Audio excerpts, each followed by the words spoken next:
Esto es América Noticias y estos son los titulares que marcan la jornada de hoy. Medio Oriente en llamas. Estados Unidos lanza el día más brutal de ataques contra Irán. ¿Qué viene ahora? Aquí los detalles. Mientras tanto, desde Miami, Donald Trump agita el tablero político al insinuar una posible adquisición amistosa de Cuba. ¿De qué se trata? Y el presidente sorprende con una visita a un restaurante venezolano en Doral y fue recibido entre aplausos y gritos. Drama en Miami Springs. Disparo dentro de una casa deja a una mujer herida y al esposo detenido. Además, Miguel Cosío, de La Resistencia, trae un análisis completo de la situación en Cuba. Las manifestaciones continúan mientras diálogos con el régimen pronostican un pronto cambio en la isla. Aquí los detalles. Esto es América Noticias. Comenzamos. El Medio Oriente está en llamas. Estados Unidos lanza el día más brutal de ataques contra Irán. La guerra en Medio Oriente entra en una fase cada vez más peligrosa y explosiva. Estados Unidos advirtió que hoy podría ser el día más intenso de ataques dentro de Irán desde que comenzó la ofensiva militar conjunta con Israel. Altos mandos del Pentágono confirmaron que las fuerzas estadounidenses están ampliando la operación militar para destruir bases de misiles, instalaciones de drones, buques de guerra y centros estratégicos del régimen iraní. Según el ejército estadounidense, más de 5.000 objetivos militares ya han sido atacados desde que comenzó el conflicto. Mientras tanto, la guerra no solo se libra en territorio iraní. Irán ha respondido con misiles y drones contra Israel y varios países del Golfo, lo que ha expandido el conflicto por toda la región y ha elevado el temor a una guerra regional a gran escala. En medio de esta escalada, el presidente Donald Trump lanzó una advertencia directa a Teherán. Si el régimen intenta bloquear el paso de petróleo por el estratégico estrecho de Hormuz, Estados Unidos responderá con ataques 20 veces más fuertes que los ya ejecutados. El estrecho de Hormuz es una arteria clave del planeta. Por allí circula cerca del 20% del petróleo que consume el mundo, por lo que cualquier bloqueo podría desatar una crisis energética global. Pero el impacto humano de la guerra también comienza a sentirse con fuerza. En Líbano, los bombardeos y enfrentamientos ya han provocado desplazamientos masivos de población, obligando a cientos de miles de personas a abandonar sus hogares en apenas unos días. Muchos de ellos huyen hacia refugios improvisados, otros duermen en vehículos o en las calles, mientras hospitales y servicios básicos empiezan a colapsar.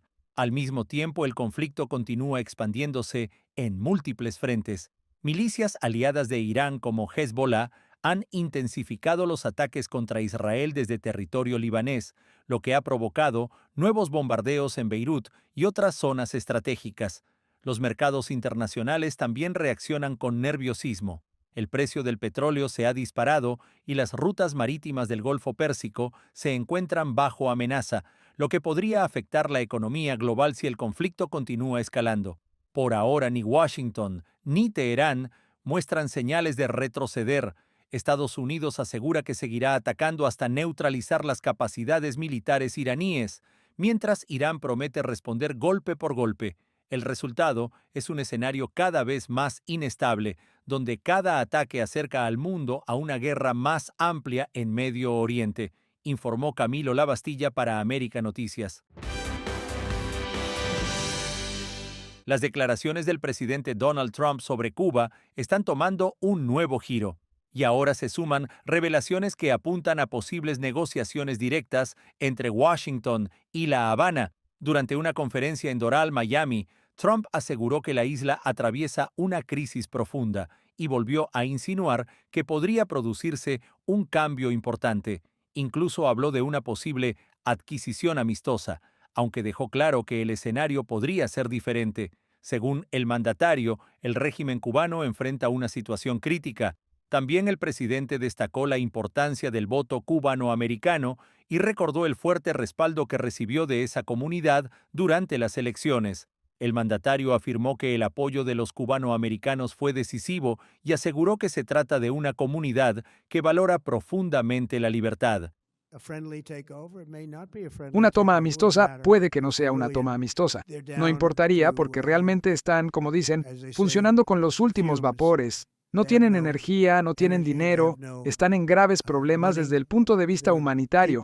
Y no queremos ver eso, pero fueron muy, muy malos con mucha gente, como sabes. Y muchas de esas personas que viven aquí forman el voto cubano-americano, que yo obtuve en niveles récord.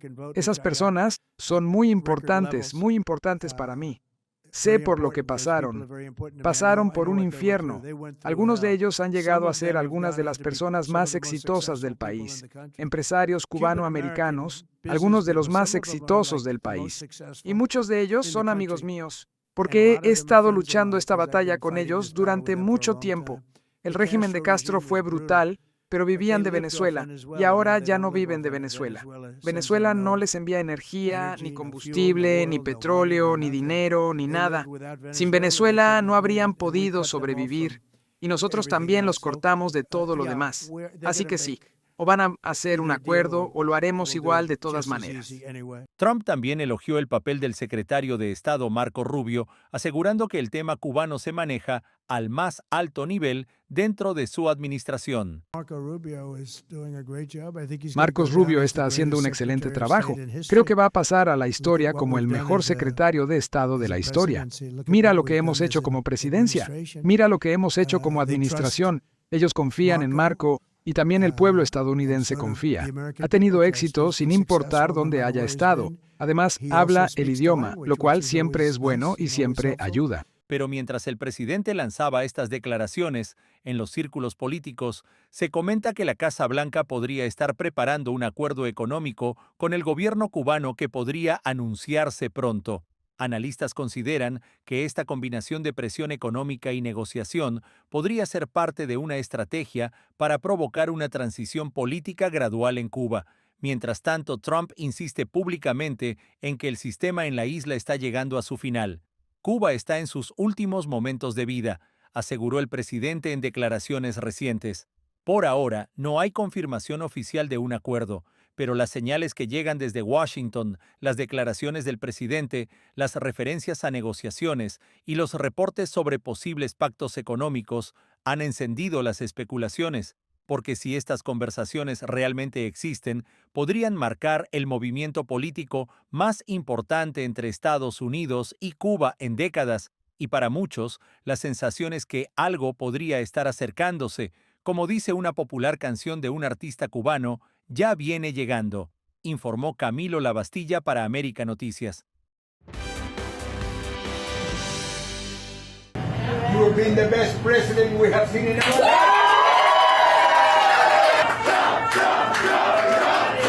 Una escena inesperada ocurrió en el sur de Florida, cuando el presidente de Estados Unidos, Donald Trump, hizo una parada en un popular restaurante venezolano de Doral antes de regresar a Washington. El mandatario visitó el Arepazo, un conocido punto de encuentro de la comunidad venezolana en el área de Miami, donde fue recibido entre aplausos, gritos y teléfonos grabando cada momento. En el video, que se ha viralizado en redes sociales, se ve a Trump entrando al local mientras saluda a los presentes y conversa brevemente con clientes y empleados del restaurante.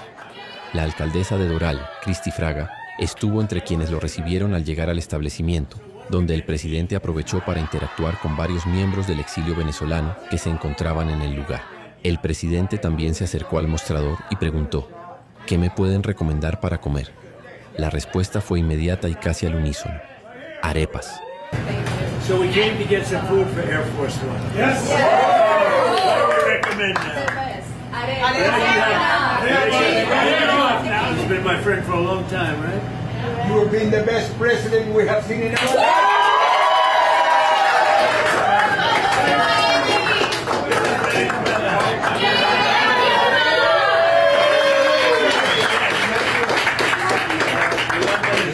Ya dentro del restaurante, Trump rompió el hielo con una pregunta directa a los presentes. ¿Quién es de Venezuela?, dijo mientras varias personas levantaban la mano y se acercaban para saludarlo.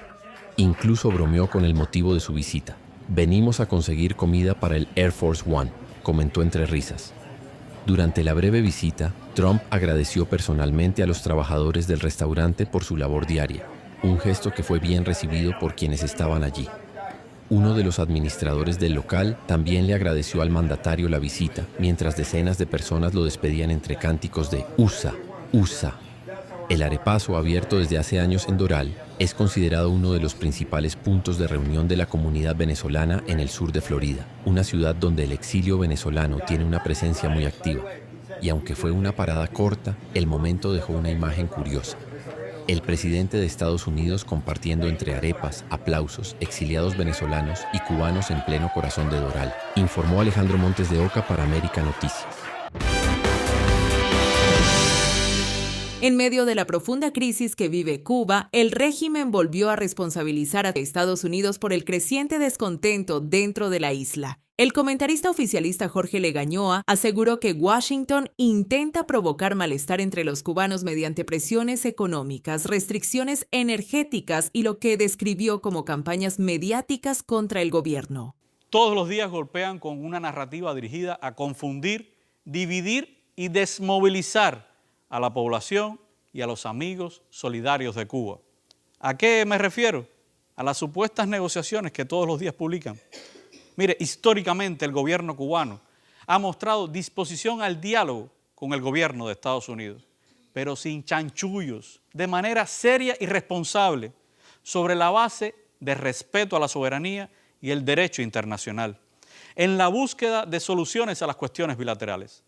¿Se recuerdan? Algunos como los diálogos con Obama que llevaron al restablecimiento de relaciones diplomáticas. El discurso oficial insiste en que las dificultades que enfrenta el país serían consecuencia directa de las políticas estadounidenses. Sin embargo, estas declaraciones llegan en un momento particular, cuando el presidente Donald Trump y miembros de su administración han hablado abiertamente de cambios en Cuba e incluso de contactos o escenarios de diálogo con sectores vinculados al poder en la isla. Incluso se han mencionado posibles acuerdos económicos y conversaciones que podrían abrir un nuevo capítulo en la relación entre ambos países. Por eso, algunos analistas consideran llamativo que el régimen mantenga el mismo discurso de confrontación justo cuando desde Estados Unidos se habla de transición, presión política y posibles negociaciones. La desconexión en el mensaje que sale de la isla es evidente, lo que hace notar que voceros del régimen son utilizados para desinformar. Mientras tanto, dentro de Cuba, la situación sigue marcada por apagones prolongados, escasez de alimentos y una economía cada vez más deteriorada, factores que han provocado protestas y un creciente malestar social.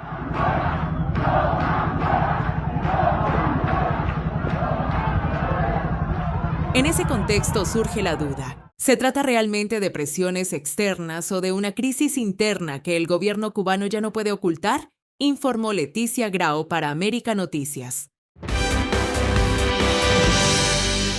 La tensión entre Estados Unidos y México vuelve a subir de tono en un momento especialmente delicado para la seguridad del continente. Mientras Washington intensifica su ofensiva contra los carteles del narcotráfico en la región, el gobierno de Claudia Sheinbaum ha dejado claro que no permitirá presencia militar estadounidense en territorio mexicano, una postura que vuelve a marcar distancia frente a la estrategia de seguridad impulsada desde la Casa Blanca. Qué bueno que el presidente Trump dice públicamente que cuando nos ha propuesto que entre el ejército de Estados Unidos a México hemos dicho que no, porque es la verdad, hemos dicho que no.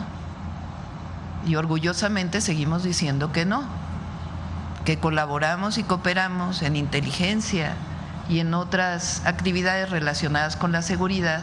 Creemos que hay algo en los que nos puede ayudar mucho Estados Unidos, que detenga el tráfico de armas ilegales de Estados Unidos a México.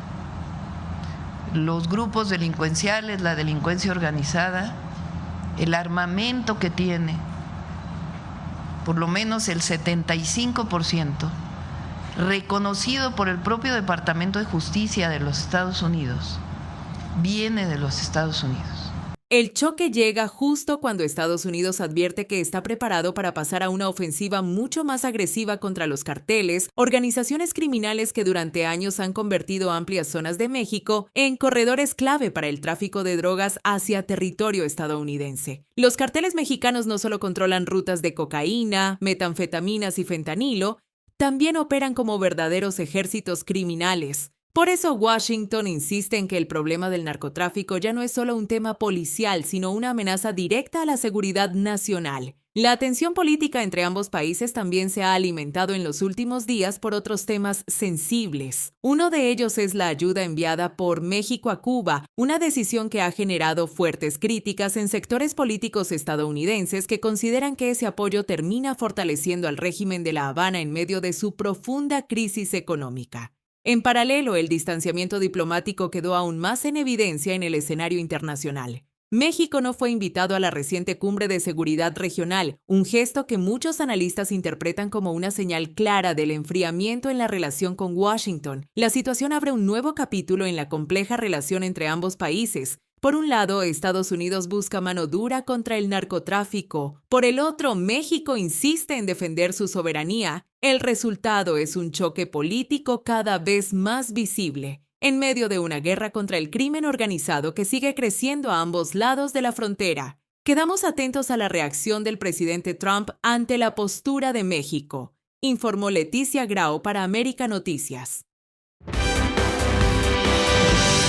Momentos de tensión se vivieron en un tranquilo vecindario de Miami Springs, cuando un disparo dentro de una vivienda terminó con una mujer. Para que estés mejor informado, te dejamos con nuestras noticias en un minuto. Arrestan a cubano en Miami acusado de robar casi 1.000 galones de diésel con una camioneta modificada.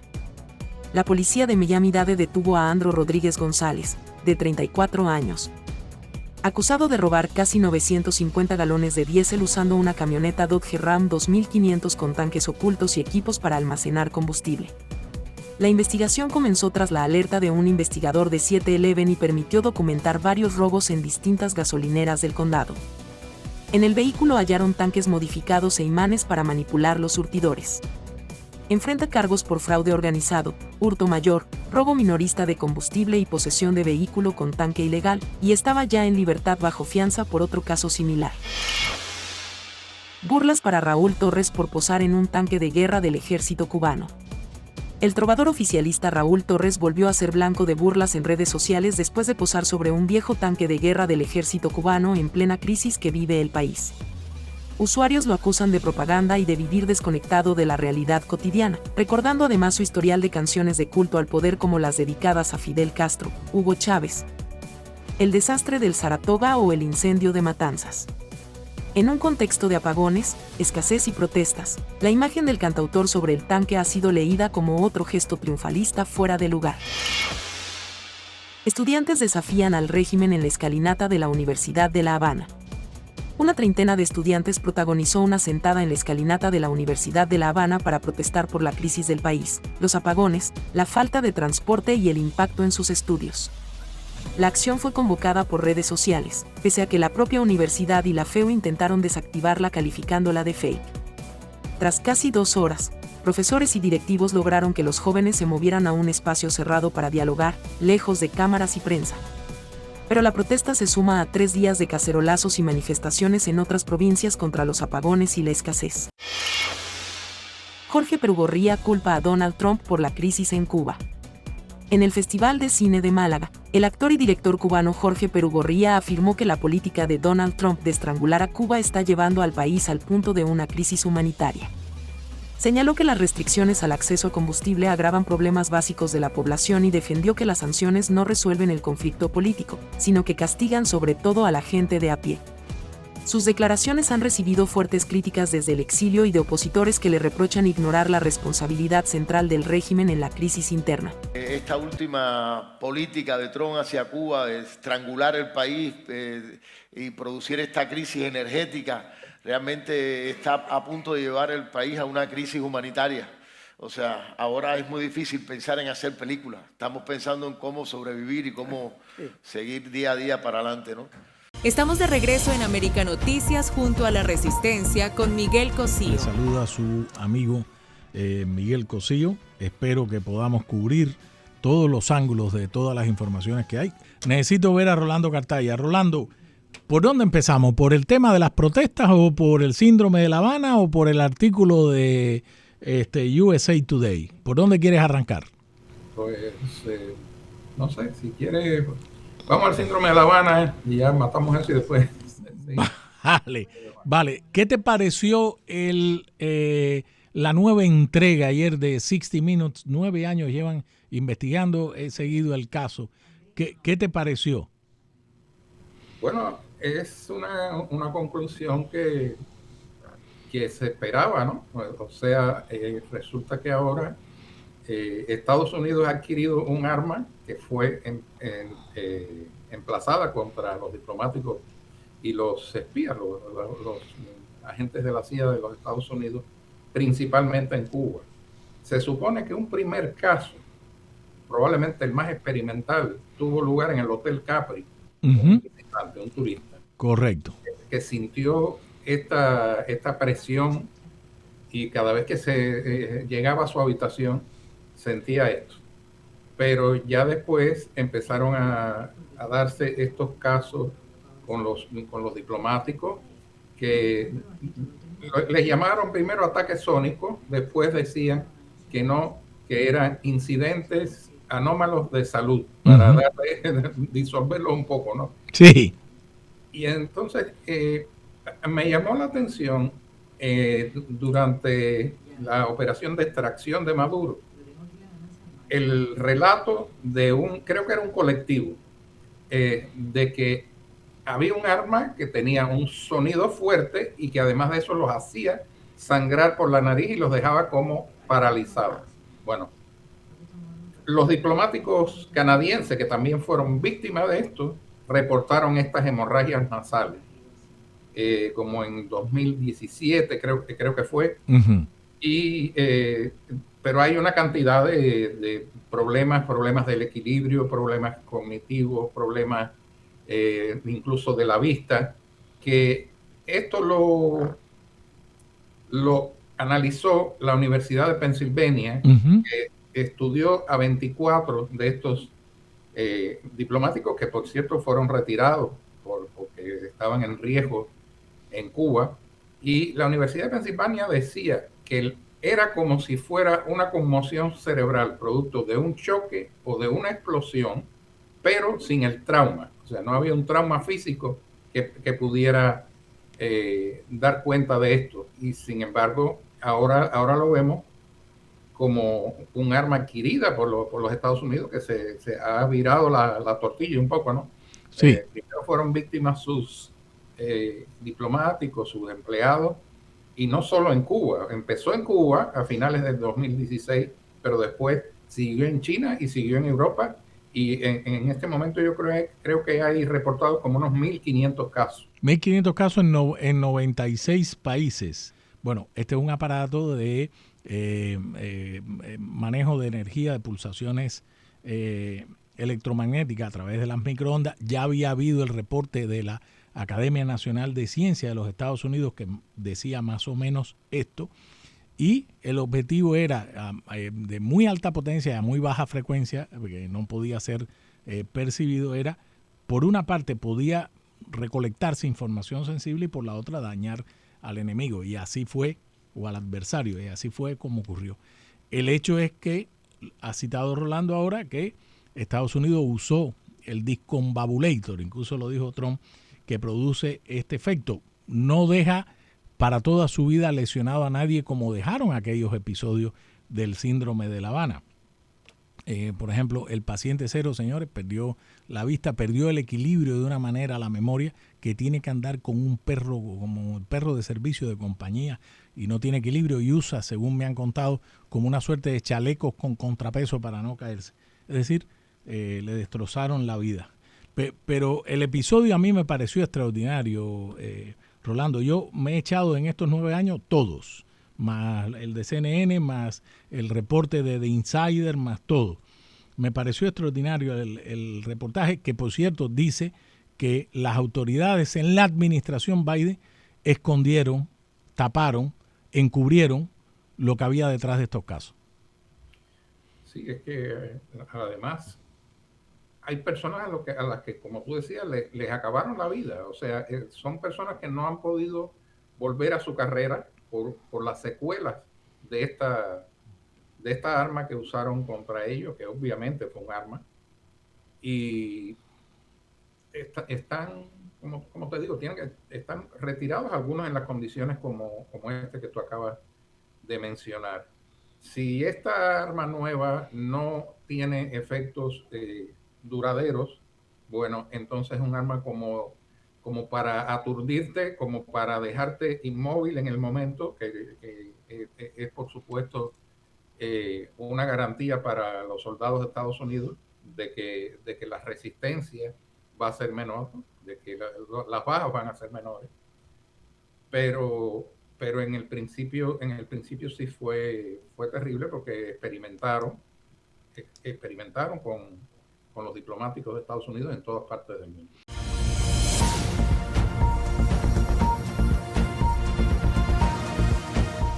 Estamos de regreso en América Noticias junto a La Resistencia con Miguel Cosío. Tú eres de la opinión, Rolando, yo sí, pero me gustaría conocer tu opinión de que el régimen de La Habana, el gobierno de Raúl Castro, ya haya sido por omisión o comisión, cualquiera de las dos, ¿es responsable de estos ataques?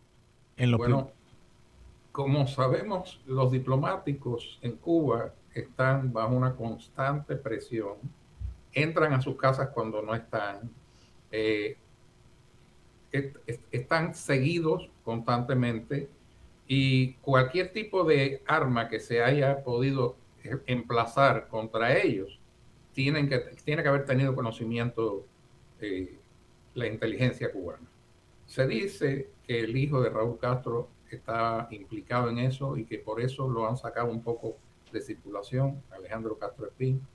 No tengo certeza de eso, pero sí ha sido un rumor bastante frecuente. Y como acabamos de ver, no es fácil, no es nada fácil que una operación, además que no es en un solo caso, que es en numerosos casos de diplomáticos y miembros de la CIA, etcétera, el gobierno cubano no haya estado enterado. Algo tiene que haber conocido. Rolando, ¿querías agregar algo más sobre el tema de lo del síndrome de La Habana? ¿Viste algo más que te llamó la atención en esta nueva entrega de CBS 60 Minutes?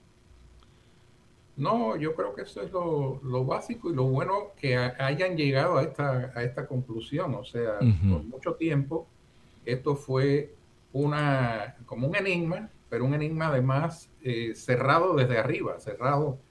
Buscaban la manera de bloquear lo que esto implicaba, pero ahora ya hay una conclusión bastante lógica, bastante razonable, que bueno, yo creo que le pone fin a esta historia que empezó a finales del 2016, y justamente contra los diplomáticos de Obama. Todavía estaba Obama en el poder en ese momento. O sea, y después los que quedaron, porque acuérdate que en enero del 17 llegó Trump y va cuando se dio el episodio ese que mencionaste antes, Rolando, del episodio en el Hotel Capri, fue también un médico, un doctor de la CIA, a ver qué era lo que estaba pasando, porque ya había varios reportes.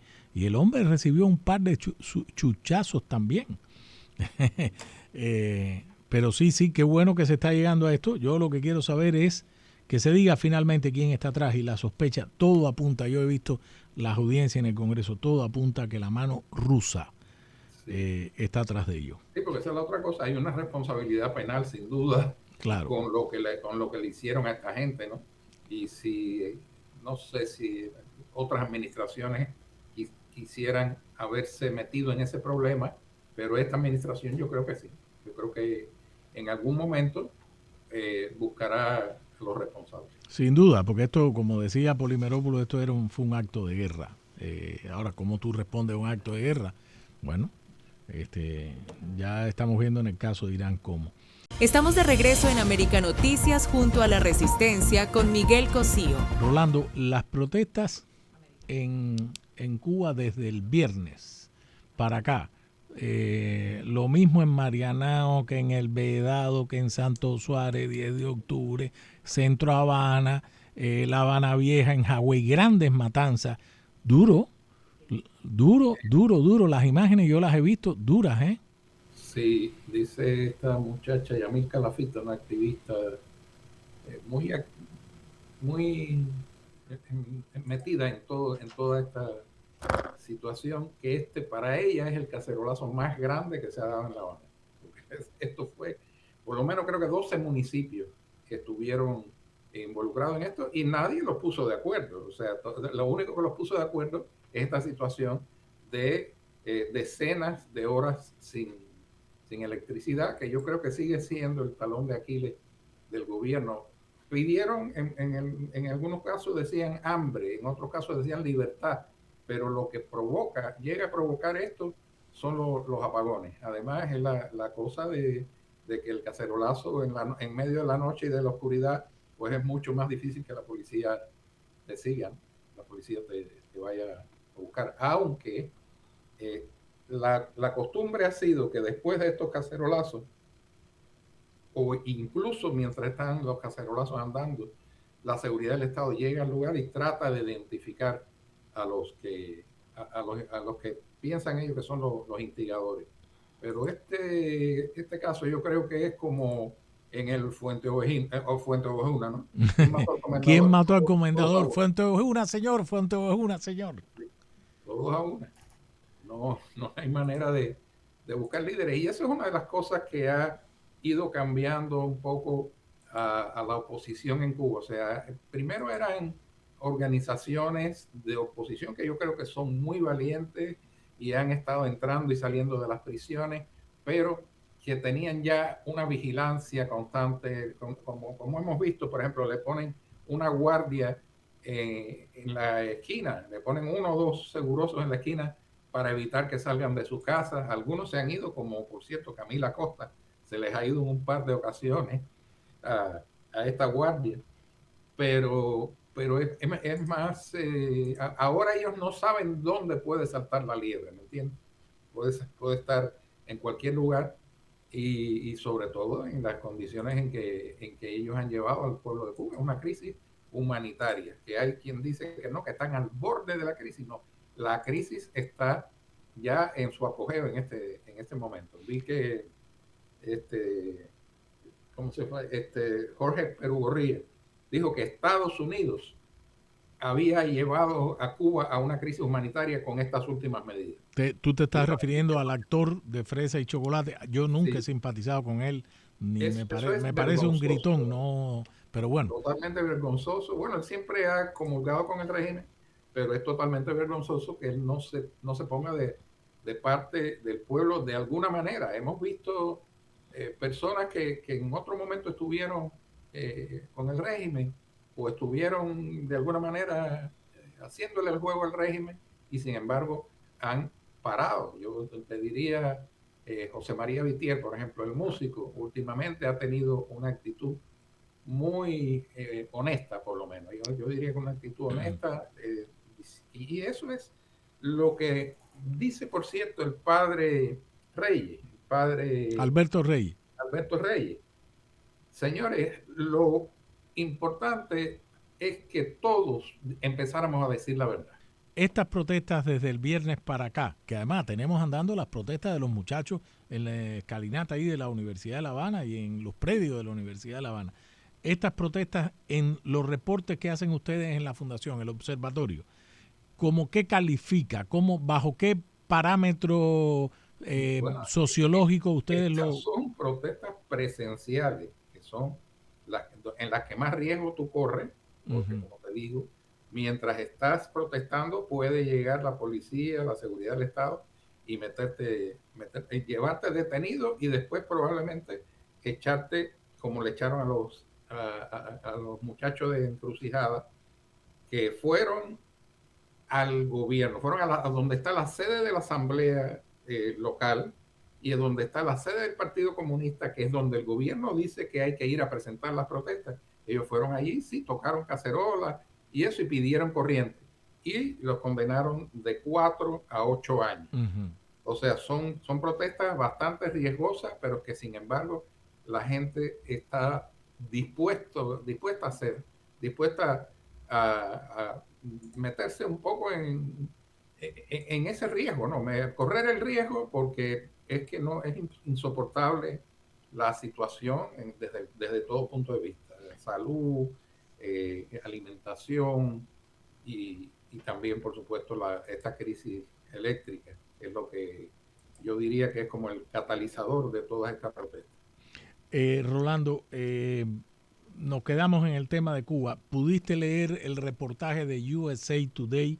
Dice, la administración Trump, más o menos, estaría preparando un acuerdo económico con Cuba que podría anunciarse pronto. Lo que dice básicamente es que saldría Díaz-Canel, lo cual todos sabemos que es un fusible, es un monigote puesto ahí, a pesar de que detenta los cargos de presidente de la República de Cuba y primer secretario del Partido Comunista de Cuba, que por cierto, en la Constitución, en el artículo 5, dice que es la fuerza superior del Estado, del país, es decir, es quien manda, quien corta el bacalao del Partido Comunista. Entonces, dice eso y por otro lado dice que Estados Unidos llegaría a acuerdos económicos para aflojar la parte energética, el turismo, los puertos, etcétera. Eso es lo que dicen. Yo tengo mis dudas y después diré por qué, pero me quiero escuchar tu opinión. Bueno, yo había también escuchado al secretario Rubio decir que Cuba no tenía por qué cambiar de un día para otro bruscamente, sino que podría empezar a cambiar económicamente. Ahora bien, ¿a dónde va eso? Eso es lo que todos los cubanos nos preguntamos. Sí estoy convencido de que Rubio sabe lo que quiere.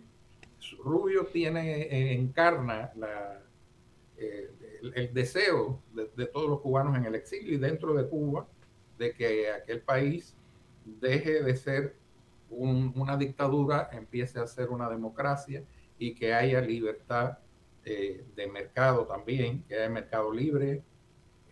Y bueno, estas concesiones que se prometen, que probablemente en los puertos, pues tal vez ayudarían a una nueva ola, tal vez, de turistas de Estados Unidos.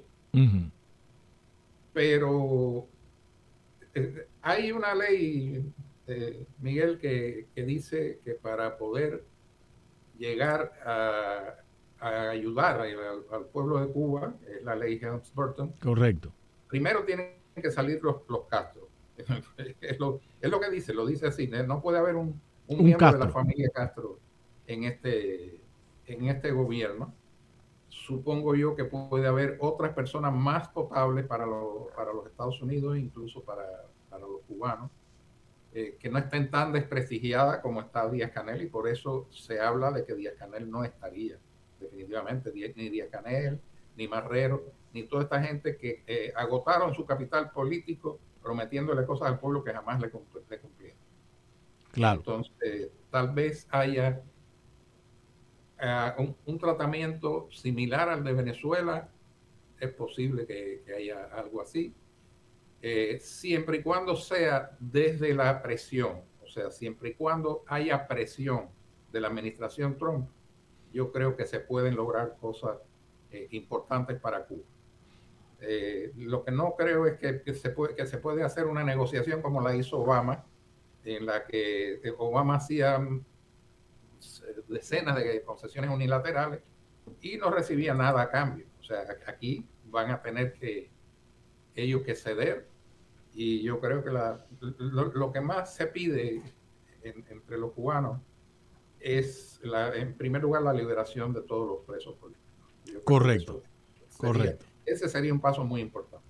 La liberación inmediata, incondicional de todos los presos políticos. Estamos totalmente de acuerdo. Mi querido Rolando, muchísimas gracias.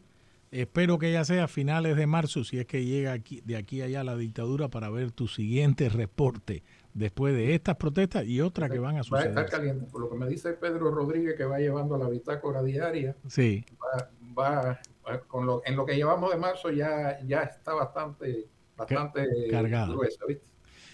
Te mando un saludo y muchas gracias, mi querido Rolando. No, a ti, Miguel, muchísimas gracias por la invitación. Rolando Cartaya, periodista e investigador de la Fundación para los Derechos Humanos en Cuba y expreso político. Aquí se trae a lo que sabe, señores.